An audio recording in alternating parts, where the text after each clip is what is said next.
Papež Frančišek je danes na pastoralnem obisku v toskanskih mestih Prato in Firence.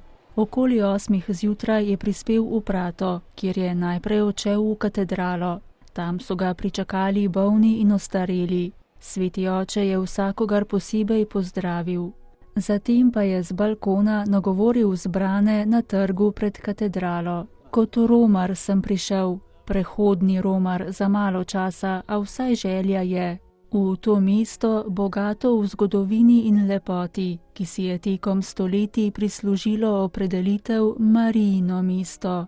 Srečo imate, saj ste v dobrih rokah. To so materinske roke, ki varujejo in so vedno odprte, da bi sprejele. Privilegirani ste tudi, tako je papež še dejal prebivalcem Prata, ker hranite relikvijo Marijinega svetega pasu. Pred leto je sveti oče molil med svojim predhodnim obiskom katedrale.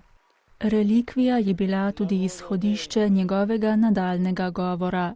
Preden je Gospod izraelsko ljudstvo osvobodil egiptovskega suženjstva, jim je naročil, naj obhajajo pashalno večerjo. Jedo naj tako, jim je dejal, da bodo njihova ledja prepasana. Prepasati si ledja pomeni biti pripravljeni, pripraviti se za odhod, iti ven in oditi na pot. K temu pa nas Gospod spodbuja tudi danes bolj kot kdajkoli prej, da ne bi ostali zaprti v brezbrižnosti, ampak bi se odprli, da bi se prav vsi začutili poklicane in pripravljene, da nekaj zapustimo, da bi dosegli nekoga, s komer bi delili veselje, da smo srečali Gospoda, pa tudi napor hoje po njegovi poti.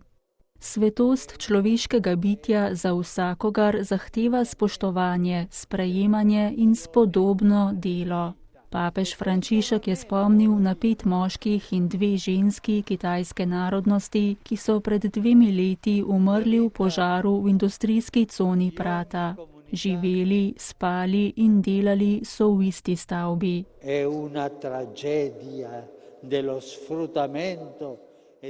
To je tragedija izkoriščanja in nečloveških pogojev za življenje.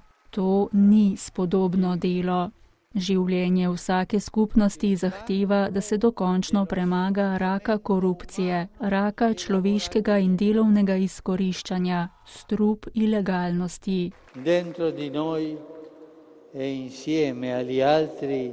V nas samih in skupaj z drugimi se nikoli ne utrudimo boriti se za resnico in za pravičnost. Na koncu se je papež še zahvalil mladim za molitev med pripravo na njegov prihod.